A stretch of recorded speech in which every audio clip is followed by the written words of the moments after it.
Saya jelaskan ya. Oke, apa sebenarnya yang disebut dengan usul dan kemudian fikih? Atau ketika digabung, apa yang dimaksud dengan usul fikih? Apa yang dimaksud dengan fikih? Itu perlu kita jelaskan atau tidak? Perlu. Oke. Usul itu jamak daripada aslun. Aslun itu artinya asal, pakai sod ya. Ingat ya, jamaknya aslun itu usul. Kalau usul itu berarti pokok-pokok atau dasar-dasar. Aslun itu teman-teman di dalam kaidah eh, fikih atau usul fikih, aslun itu artinya mayubna alaihi ghairuhu. Asal itu atau dasar itu adalah sesuatu yang di atasnya itu dibangun sesuatu yang lain.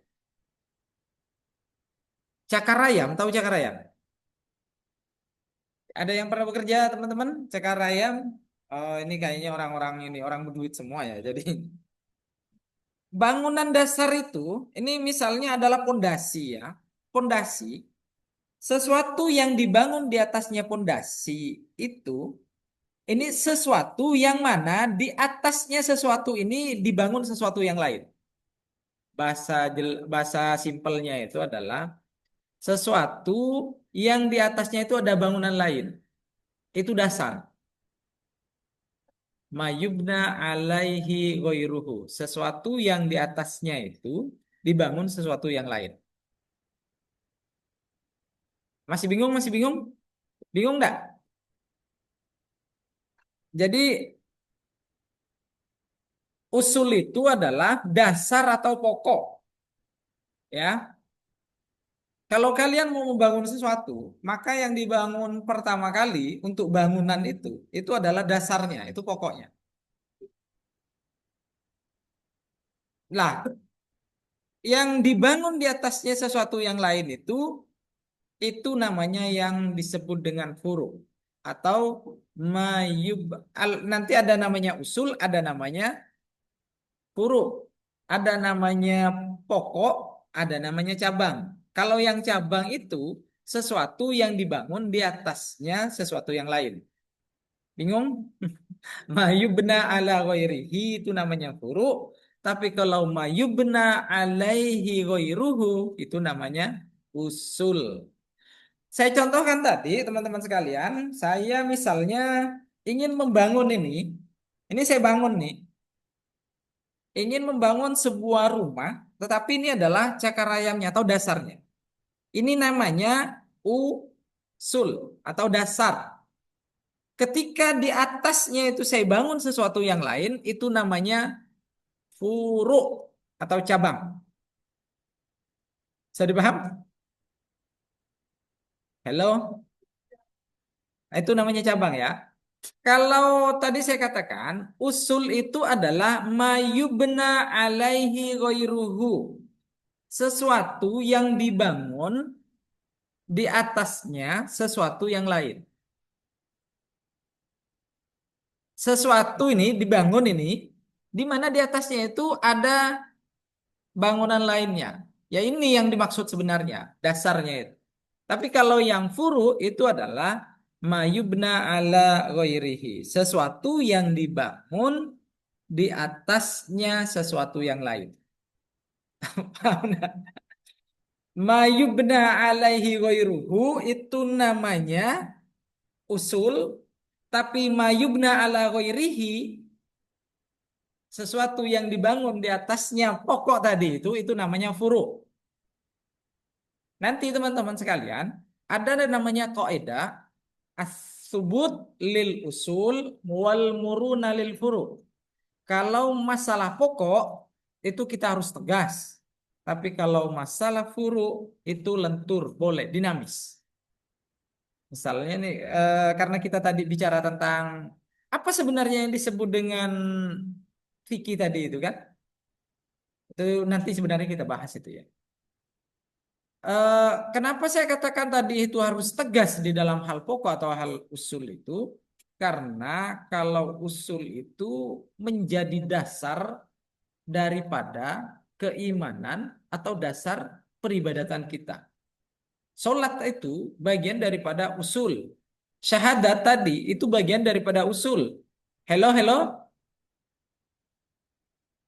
ya. Zakat, kemudian haji dan yang lainnya itu bagian daripada usul. Tapi bagaimana cara sholat itu sudah furu. Ya, ada orang sholat begini, ada gini, ya. Kemudian ada gini, ya itu yang tidak boleh itu gimana? Sholatnya gini ketika mulai, jadi gini. Nah, itu prakteknya nanti ya. Jadi seperti itu teman-teman. Ingat ya, usul itu apa tadi? Sesuatu di mana di atasnya dibangun sesuatu yang lain. Ya, kalau yang furu atau cabang tadi apa? Sesuatu ya ini sesuatunya itu dibangun di atas sesuatu yang lain. Itu namanya furu, cabang. Oke, bisa dipaham ya? Bisa dipaham ya? Saya pikir itu sudah paham teman-teman. Sekarang kita membahas tentang fikihnya. Apa yang disebut dengan fikih tadi? Ini kan usulul fikih itu gabungan daripada usul dan fikih. Sebelum kita gabung menjadi satu. Usulul fikih murakkabah min kalimatain. Kalimat usul fikih itu terbentuk, tersusun dari dua kalimat. Al-awwal al-usul, wasani al-fiqh. Qad syarahtu lakum annal fiqh anna usul al fiqh kada wa kada wal an saufa nabhas anil fiqh. Sekarang kita akan bahas tentang fikih itu. Apa yang disebut dengan fikih tadi? Fakiha yafqahu tadi, fikhan kata pemateri tadi.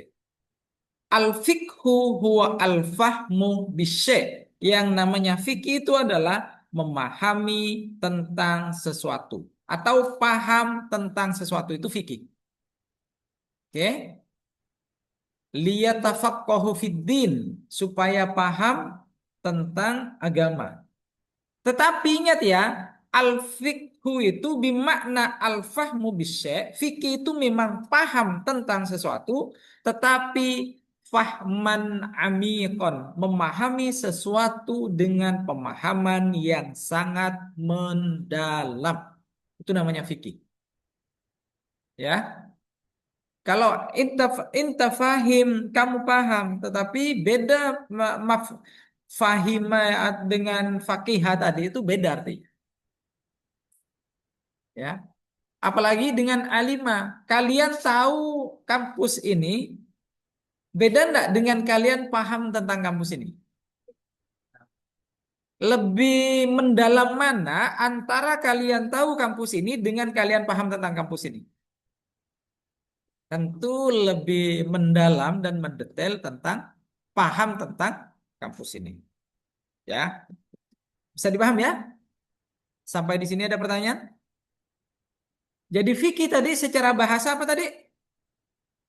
Paham tentang sesuatu dan pahamnya itu secara mendalam. Itu fikih ya.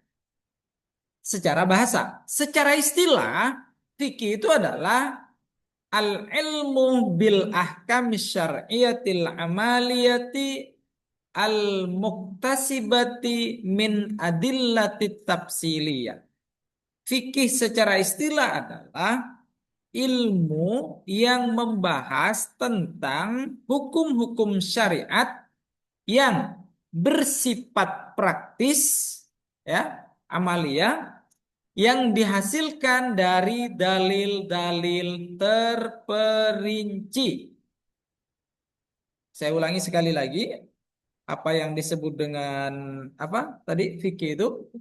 Al-ilmu bil ahkamis syar'iyatil amaliyatil muktasibati min adillatit tafsiliyah.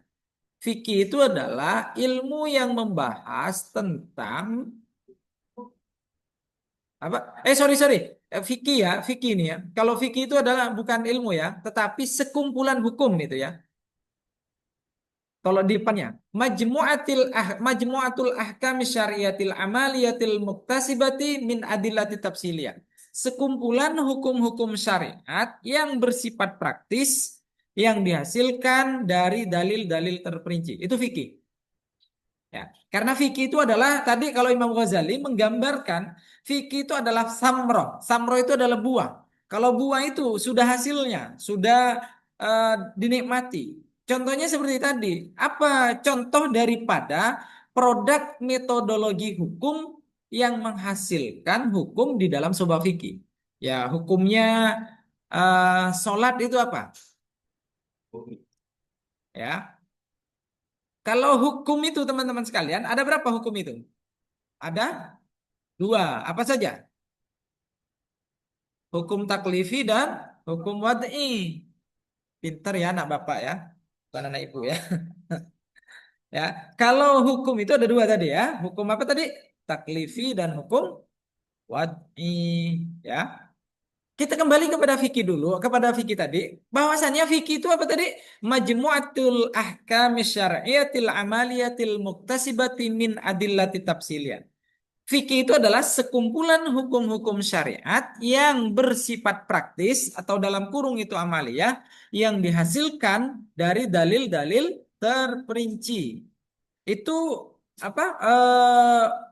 Fikih. Tapi usul fikih itu bedanya. Usul fikih secara istilah adalah di depannya saja yang beda, yaitu ilmu yang membahas tentang di depannya saja yang beda ya.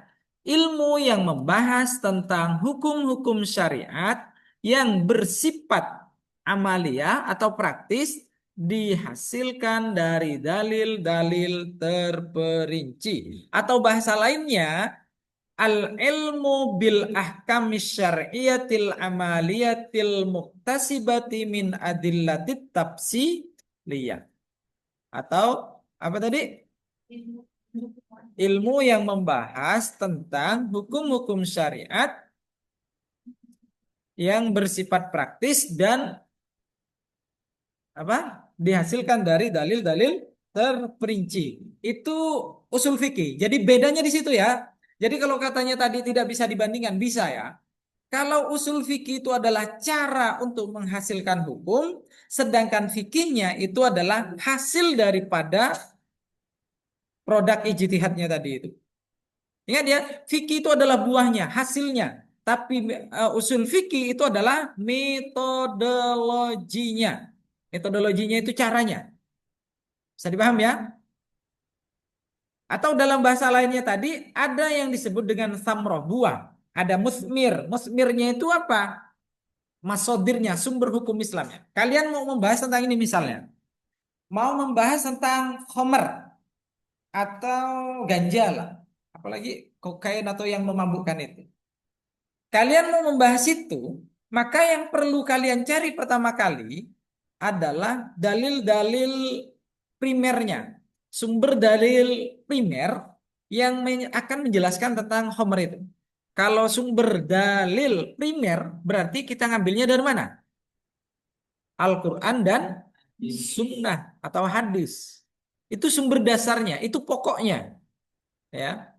Lalu kalau kita olah misalnya. Di dalam ayat Al-Quran, innamal khamru wal maisiru wal ansabu wal azlamu rijzum min amalis syaiton.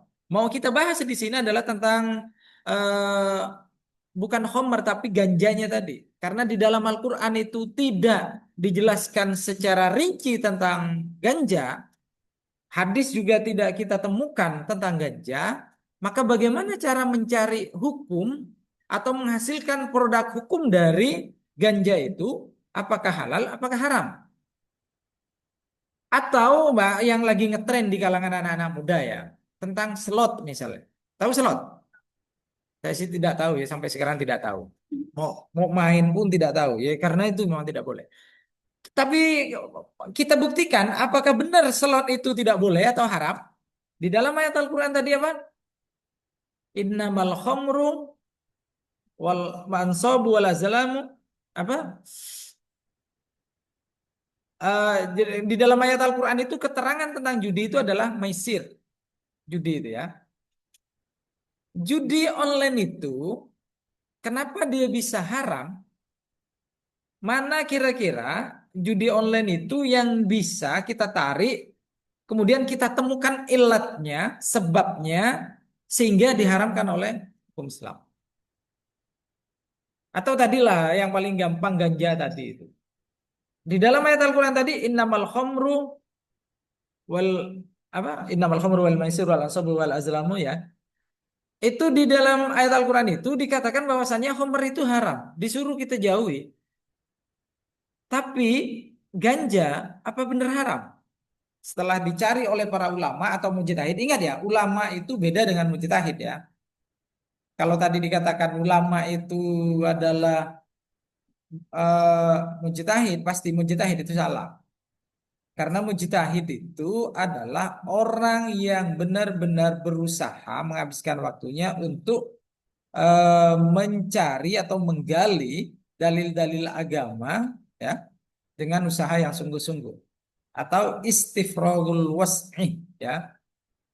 Usaha yang sungguh-sungguh yang dilakukan seorang mujtahid untuk menghasilkan sebuah hukum itu namanya mujtahid. Mujtahid itu nanti ada mujtahid mutlak, mujtahid muntasib, mujtahid madhab. Itu ada 4 macam nanti. Ya. Tapi yang ingin saya katakan teman-teman sekalian, apabila ada seorang ulama misalnya atau mujtahid tadi menggunakan ayat-ayat Al-Qur'an tadi itu dari innamal khamru misalnya tadi itu ingin menentukan sebuah hukum apa tadi khamr itu dari mana khamr itu haram. Padahal di dalam Al-Quran tidak ada. Ganja ya. Ganja itu haram. Dari mana? Oh ternyata ada kemiripan antara ganja dengan khamar. Yaitu maka diambillah ayat berkaitan dengan ganja. Kemudian dicarilah sifat-sifatnya. Ya. Sifat-sifat khamar itu seperti apa? Oh ternyata sama dengan ganja. Yaitu yukhammirul akal. Yaitu bisa menghilangkan akal. Membuat kita tidak sadar. Ternyata apa sifatnya itu ternyata sama. Maka salah satu syarat atau rukun daripada kias kesamaan ilat itu maka diambillah di situ. Sehingga nanti ada namanya kalau di rukun kias itu ada furu. Furu itu berarti eh, benda yang sama tadi ya. Ada asalnya itu berarti si homer tadi itu keharaman homer itu seperti apa. Kemudian nanti yang apa anggur atau apa tadi yang kita bahas ganja itu kita lihat apakah ada kesamaan ilat dengan homer. Maka kalau udah ada kesamaan ilat sifatnya, maka diputuskanlah bahwasannya ini hukumnya haram. Inilah yang disebut dengan tadi itu ilhaqu syai'in bisyai'in la hukmalahu bisyai'in qad wajadal hukm. Menyamakan atau mengkiaskan sesuatu yang belum ada hukumnya dengan sesuatu yang lain yang sudah ada hukumnya. Namanya kias. Ya, itulah haramnya anggur apa tadi ganja itu adalah fikihnya. Prosesnya tadi itu teman-teman sekalian, bagaimana ini kok bisa kita temukan? Oh ini kesamaan elatnya, kesamaan sifatnya, ya. Ini maka oh hukum asalnya kalau begini bisa membuat orang mabuk, bisa membuat orang hilang akalnya, maka ini namanya dikiaskan tadi dan kemudian ditentukan hasil hukumnya. Metode untuk menetapkan sebuah hukum tadi disebut usul fikih, kemudian hasil haram, makruh, mubah dan yang lainnya itu disebut fikih. Hasilnya itu adalah fikih, ya. Produknya itu adalah fikih. Bisa dipahami ya? Sampai di sini ada pertanyaan? Bisa ya? Oke, kita lanjut. Pertanyaan selanjutnya adalah apa bedanya fikih dengan syariat? Karena tadi dijelaskan apa disebut dengan fikih, apa yang disebut dengan syariat. Ini beda banget ya. Apalagi kalau kita adalah orang Indonesia dan madhabnya itu adalah madhab Imam Syafi'i. Ingat ya, Syariah itu teman-teman sekalian sesuatu yang ditetapkan, diputuskan berdasarkan wahyu, ya, berdasarkan wahyu Al-Qur'an ataupun hadis itu syariah. Tapi kalau fikih itu adalah hasil daripada pemahaman teks Al-Qur'an ataupun hadis. Kalau syariah itu murni dari Allah dan Rasulnya berdasarkan wahyu, tetapi fikih itu adalah hasil daripada produk ijtihad ulama, atau bahasa kasarnya itu adalah hasil daripada buah pemikiran para ulama. Makanya beda-beda. Oh, ini kalau apa? Hukumnya misalnya tentang rokok misalnya. Rokok itu ya. Eh, ada rokok itu yang mengatakan hukumnya haram. Ada yang mengatakan makruh. Ada yang mengatakan wajib enggak? Ada yang mengatakan sunnah? Ya, tidak ada ya. Tapi kalau haram dan makruh, kalau haram banyak. Tapi kenapa bisa ulama itu beda pendapat? Itu karena memahami teks awal atau teks dasar daripada Al-Quran dan hadis itu beda-beda, atau disebabkan kemampuan mereka dalam memahami sebuah teks itu berbeda-beda, maka hasilnya juga beda. Atau kondisi sosial di satu daerah tersebut dengan daerah lain dengan ulama yang satunya berbeda, maka juga menghasilkan pemikiran yang berbeda walaupun dari satu teks Al-Qur'an, ya, atau dari hadis. Itu bisa berbeda-beda. Kalian pernah dengar bahwasannya orang yang sedang haid tidak boleh pegang, sudah tahu semua ya? La yamassuhu illal mutahharun. Tidak boleh menyentuh Al-Qur'an kecuali bagi dia yang sudah suci. Suci itu seperti apa? Suci dari apa? Hadas.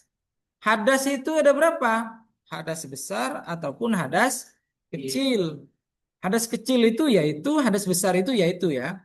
Kecuali orang hadas besar tapi orangnya itu sudah meninggal, tidak apa dia nyentuh itu ya. Orang meninggal gimana ceritanya orang meninggal ya? Ya, jadi menyentuh Al-Quran la yamassuhu illal mutahharun. Apakah semua orang akan mempraktikkan itu? Tidak.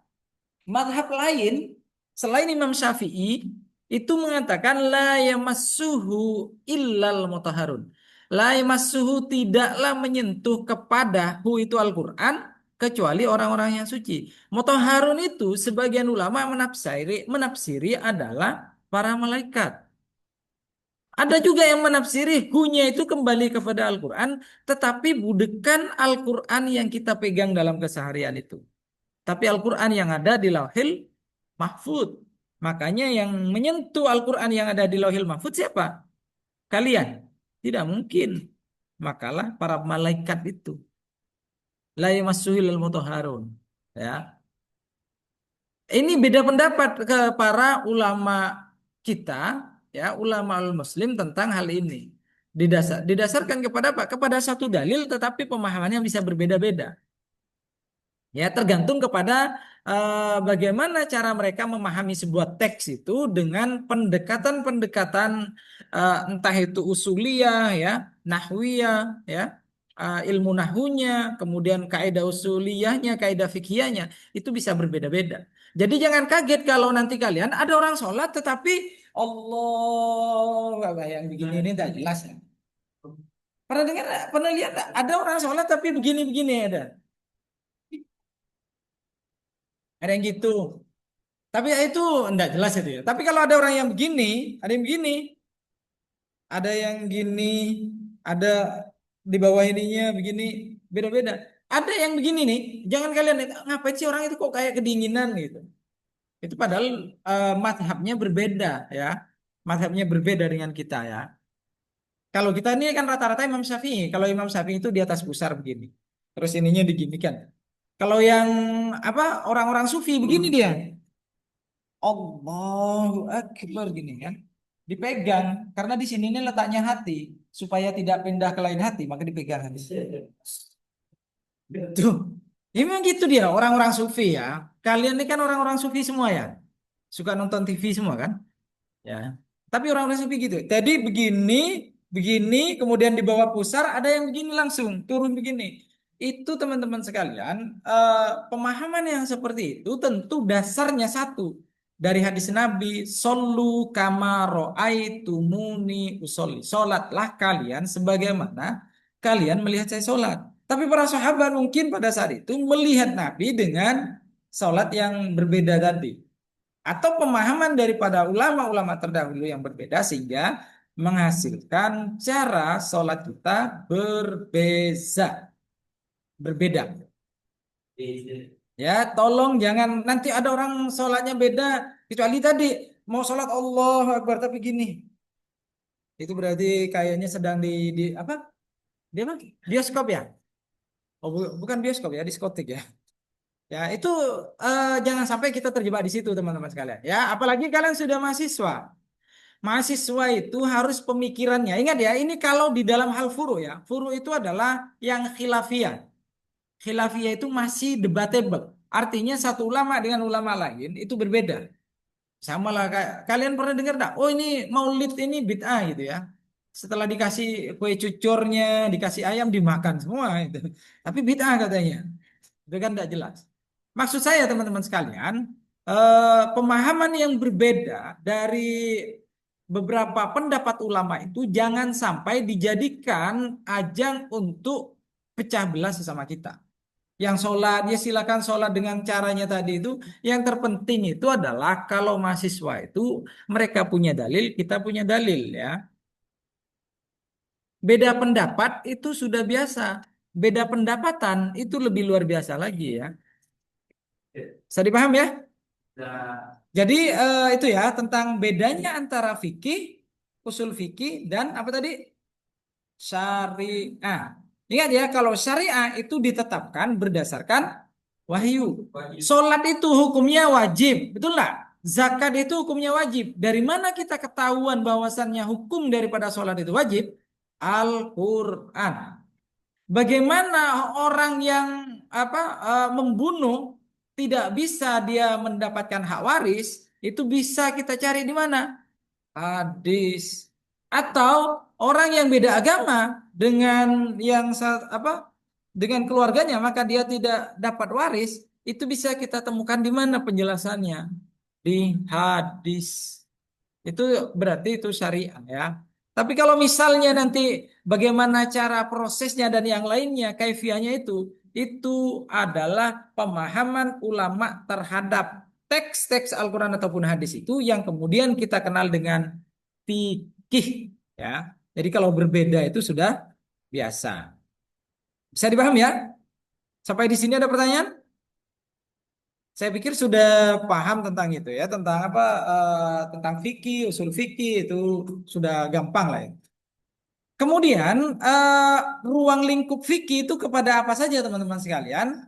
Ada secara umum itu ruang fikih itu hanya kepada dua saja, yaitu kepada ruang lingkup yang berkaitan dengan ubudiyah dan yang kedua adalah muamalah. Kalau ubudiyah itu lebih identik dengan ibadah yang vertikal, sholat, kemudian apa? Puasa, haji, ya. Kemudian apa lagi? Zakat. Itu ibadah-ibadah yang vertikal, langsung kepada Allah Subhanahu wa taala. Kalau yang muamalah adalah ibadah yang bisa dan harus melibatkan orang lain. Contohnya adalah fikih. Kalau nikah, kalian sendirian nikah, ya saya terima nikahnya. Oh ya, balik ke situ lagi. Itu namanya orgil, orang gila ya. Atau jual beli, tapi kalian sendirian. Macam mana? Tidak bisa. Makanya muamalah itu adalah ibadah-ibadah muamalah itu melibatkan orang lain. Tapi muamalah itu teman-teman sekalian nanti walaupun kita membagi saat ini ruang lingkupnya hanya kepada dua, ubudiyah dan muamalah saja, tetapi nanti ada juga ulama itu yang membagi ada fikih jinayah. Fikih jinayah itu hukum perdata Islam. Ada fikih nikah, fikih tentang pernikahan, fikih mawaris, ya, tentang fikih warisan. Kemudian fikhul wakaf, fikih tentang wakaf, itu banyak. Tergantung kitab atau buku apa yang kita baca, ya. Kalau buku kita membahas tentang ruang lingkup fikih hanya kepada dua, ya dua itu saja. Tapi di UTS dan UAS kita itu tidak ada pilihan ganda. Jadi jangan ragu-ragu nanti ya kalau mau jawabnya. Ya bisa dipahami ya. Kemudian teman-teman sekalian, tadi kita juga membahas tentang hukum taklifi itu karena tadi disebutin. Hukum taklifi itu adalah hukum yang berkaitan dengan orang-orang mukallaf untuk dikerjakan dan menjadi pilihan baginya, ditinggalkan atau dikerjakan.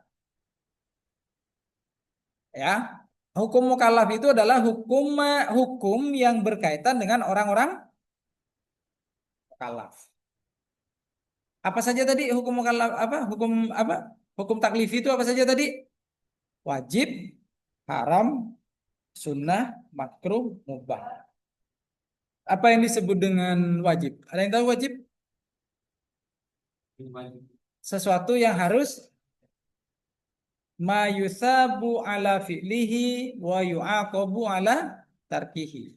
Wajib itu adalah apabila dikerjakan dapat pahala dan apabila ditinggalkan dia tidak berdosa tapi langsung masuk neraka dia ya.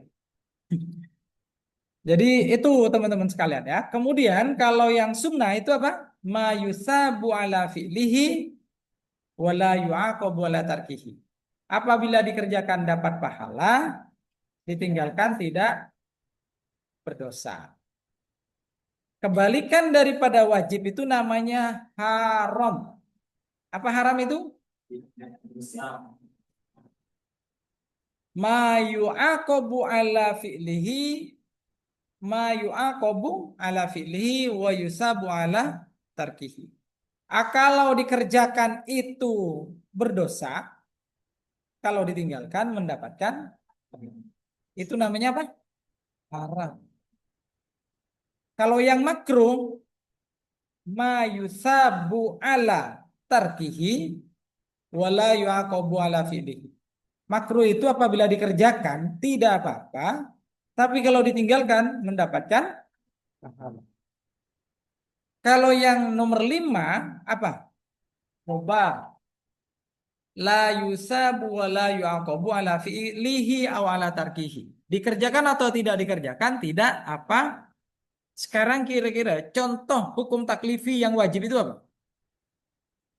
Sholat. Sudah sholat subuh semua tadi nih? Ya.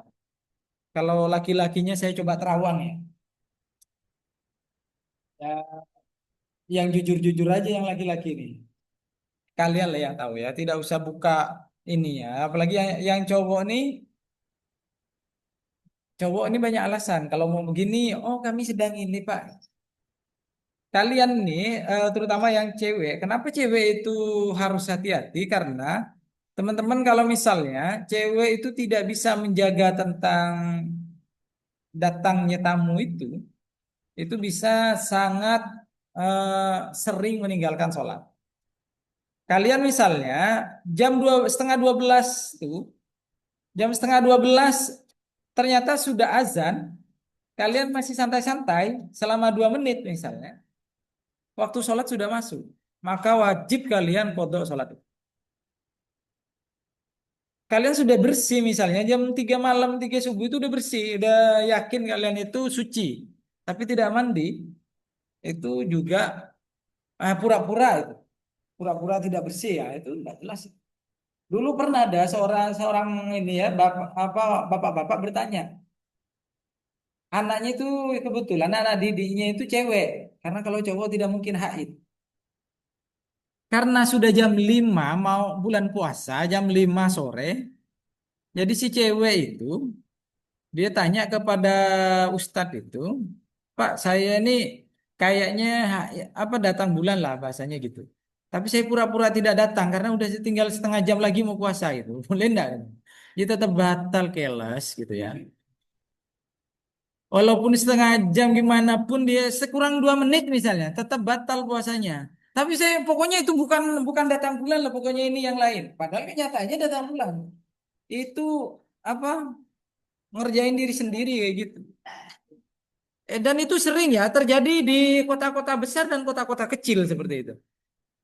Jadi pura-pura tidak tahu, padahal itu adalah datang bulan ya. Jadi teman-teman sekalian, hukum wajib itu contohnya apa tadi? Sholat, puasa, zakat, haji, itu contoh daripada yang wajib. Sedangkan yang haram apa kira-kira? Ya minuman, main judi, main slot itu ya, zina. Ya main slot itu karena paling banyak main slot orangnya sekarang. Itu haram ya hukumnya, haram. Apa tadi celahnya itu adalah selalu diganggu oleh setan untuk selalu menambah bermain-bermain. Kemudian setelah itu dia pikirannya terganggu, tidak punya duit, akhirnya dia apa? Ya ngambil punya orang, ya. Setelah ngambil punya orang, ya bisa juga dia punya orang tuanya. Kalian pernah dengar nggak kemarin itu kakak beradik cewek di Jakarta, pokoknya di Pulau Jawa. Kakak beradik dua bersaudara itu tidak punya duit. Bapaknya jualan buah, minta duit ke bapaknya, tidak dikasih oleh bapaknya. Ternyata bapaknya itu dibunuh oleh dua anaknya perempuan itu. Bayangkan, padahal perempuan itu gara-gara tidak dikasih duit oleh bapaknya. Bayangkan, bapaknya cuma jualan buah, ngotot dia. Maka jangan sampai teman-teman ini orang tua bekerja, banting tulang, tulangnya dibanting ya. Tapi kalian mau hidup foya-foya, itu bahaya. Oke, selanjutnya teman-teman sekalian, kita sampai selesai aja ini ya. Teman-teman sekalian, jadi tadi itu fikih menghasilkan dua hukum. Yang pertama adalah hukum taklifi. Hukum taklifi tadi ada berapa? Ada 5, wajib, haram, sunnah, makruh, dan mubah.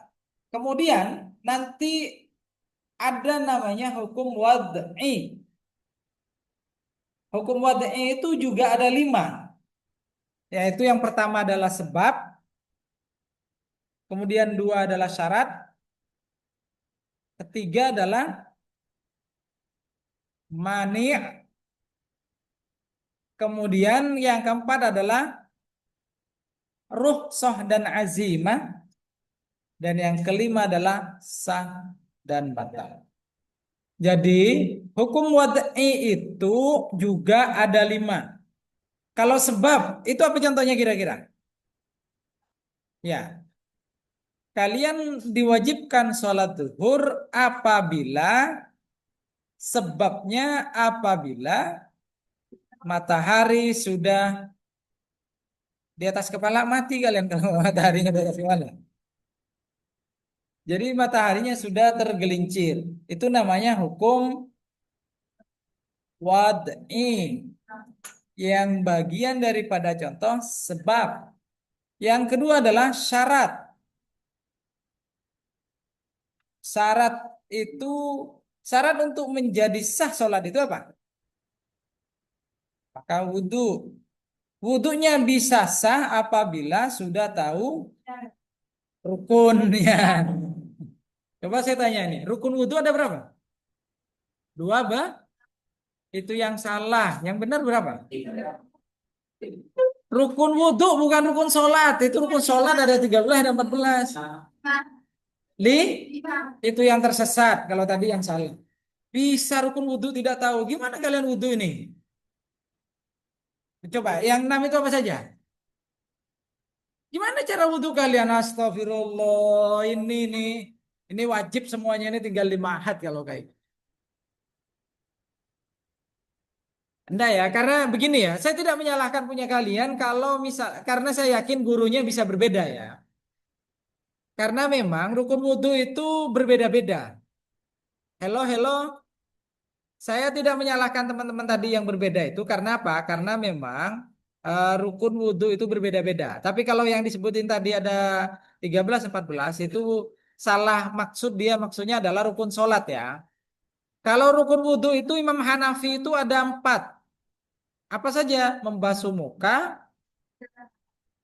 membasuh kedua kaki, kedua tangan ya. Kemudian mengusap sebagai kepala ini. Kemudian yang keempat itu adalah membasuh. Itu 4 saja kalau Imam Hanafi. Sesuai dengan ayat Al-Quran, ya ayyuhalladzina amanu idza kuntum milas shalah faghsilu wujuhakum. Apanya? Wajah kalian. Wa aydiyakum ilal marafiqi. Dan bahasalah kedua, wamsahu biruusikum. Dan usaplah kepala kalian. Wa arjulakum ilal ka'bain. Dan kedua kakinya. Itu berarti ada 4. Tapi kalau Imam Syafi'i, terutama di Indonesia memang mayoritas Imam Syafi'i, rukun wudhu itu ada 6. Ditambah yang pertama adalah niat. Ya, innamal a'malu bin. Kemudian ditambah lagi di terakhir dengan tertib.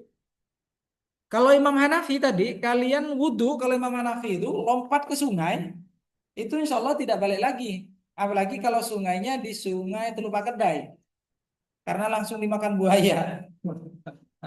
Ya. Kalau Imam Hanafi karena tidak ada tertib, maka sebelah mana duluan tidak masalah. Karena tidak ada tertib tadi ya. Tapi kalau Imam Syafi'i, tertib itu jadi rukun wudhu. Niat pertama, basuh muka, kemudian kedua basuh kedua tangan, ngusap sebagian kepala, kemudian membasuh dua kaki dan tertib. Itu rukun wudhu Imam Syafi'i. Ini tadi teman-teman sekalian, salah satu fikih ya, contoh fikih lagi yang dihasilkan oleh para mujtahid kita, tetapi hasilnya berbeda tentang rukun. Imam Maliki nanti juga beda. Di Imam Maliki itu eh, gosok-gosok atau kemudian eh, mutawalian bersegera di dalam wudhu itu rukun. Ya, beda dengan Imam Syafi'i tadi. Beda lagi lebih-lebih beda dengan Imam Hanafi.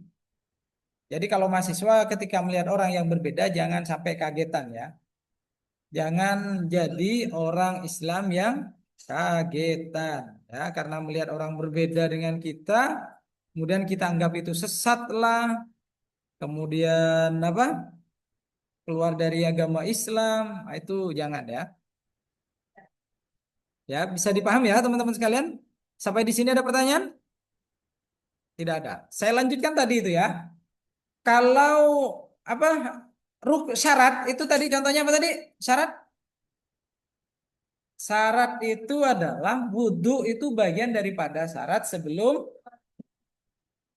Kemudian yang ketiga dari hukum wad'i itu adalah mani'. Mani itu artinya apa? Penghalang. Astagfirullah. Penghalang.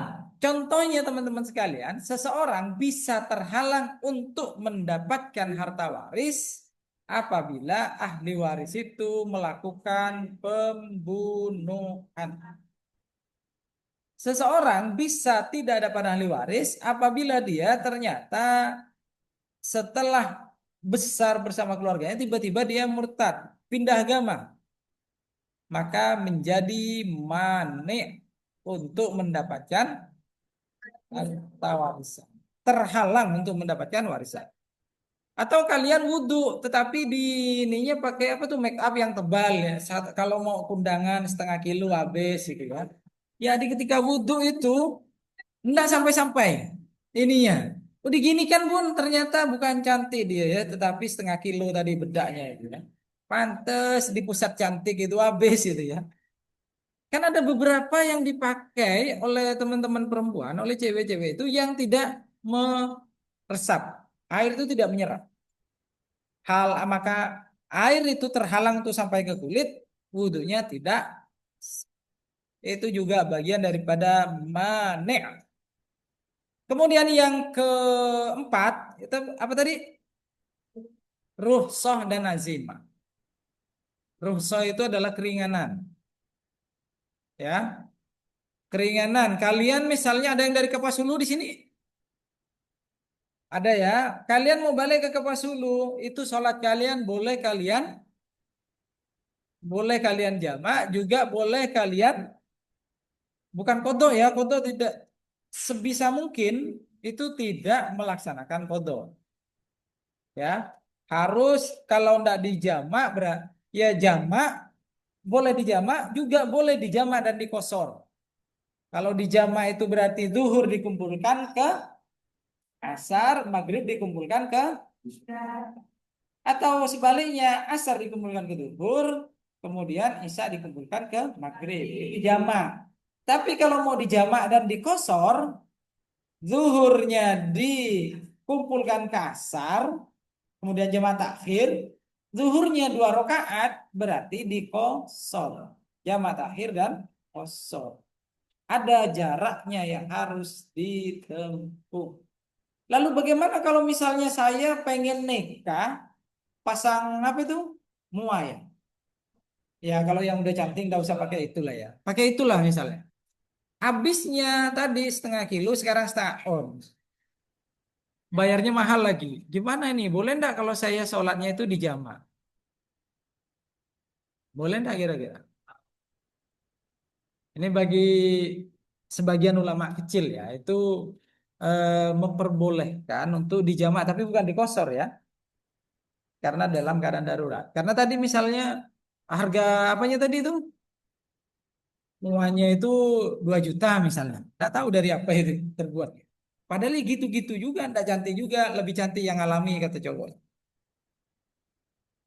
Ya, teman-teman sekalian ya. Jadi itu eh, pembahasan kita hari ini ada namanya hukum taklifi dan ada namanya hukum wad'i. Hukum taklifi ada 5, hukum wad'i juga ada 5. Sampai di sini ada pertanyaan? Tidak ada lagi, ya. Teman-teman sekalian, nanti yang akan kita pelajari itu harus kita bedakan mana yang namanya usul fikih, mana yang fikih. Kemudian mana ilmu apa syariah tadi itu. Ya, 3 itu. Mana fikih, mana syariah, mana usul fikih itu harus bisa kalian bedakan. Ketika kalian presentasi juga begitu, bisa membedakan antara keduanya tadi, 3-nya tadi ya. Ingat, kalau fikih itu berarti hasil daripada produk produk manusia. Hasil ijtihad itu bahasa kasarnya hasil produk pikir daripada manusia. Tapi kalau syariah itu harus berdasarkan wahyu. Tapi wahyunya bukan wahyunya itu ya, yang jualan gorengan itu bukan. Ya. Nah, kalau yang jualan gorengan itu bukan bukan Wahyu yang di sini, itu Pak Wahyu namanya. Ya. Oke, sampai di sini ada pertanyaan? Ya, silakan. Apa? Ya, sah dan batil itu nanti masuknya kepada fasid. Batil itu ya fasid tadi. Ya rusak ya. Jadi sah dia sesuai, ya kalau tidak sesuai ya rusak ibadahnya. Ya. Oke, sampai sampai di sini ada pertanyaan? Kalau tidak ada, saya cukupkan sampai di sini teman-teman sekalian untuk pertemuan kedua ini. Sekali lagi mohon maaf kalau ada salah kata, salah ucap. Wallahul muwaffiq ila aqwamit thoriq. Assalamualaikum warahmatullahi wabarakatuh.